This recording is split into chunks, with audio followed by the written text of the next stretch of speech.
You show up, am I cute enough? Is my hair straight enough? Do I got too much weight? You know, all of those things. And you don't, as much as you're trying to, you know, not come in the room with that, you do. There's a lot of highs and lows in the business. And I would definitely say Malcolm and Eddie was a high. Did it get to a low point after Malcolm and Eddie in terms of your career? And maybe why do you think people saw you less? Yes, it got to a low after Malcolm and Eddie. I did do The Proud Family shortly after that, and that was voiceover. But then the roles started, you know, less and less. There wasn't another series regular for a while after that. But, you know, that's part of the journey. But I think, too, for me personally, I took a lot of hits on Malcolm and Eddie because my character was called ugly a lot. And it pushed my buttons, my personal buttons, you know, that little girl with the 4C hair who wasn't, you know, I go to school one way, by the end of the day, you know. So it hit those buttons that I thought I had resolved. And so you show up in your next audition with all that stuff. You show up a little more desperate. You show up, am I cute enough? Is my hair straight enough? Do I got too much weight? You know, all of those things.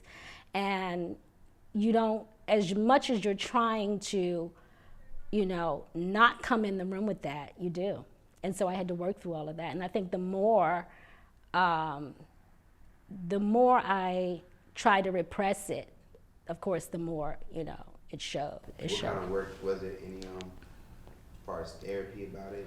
Well, that's when I started practicing Buddhism. Gotcha.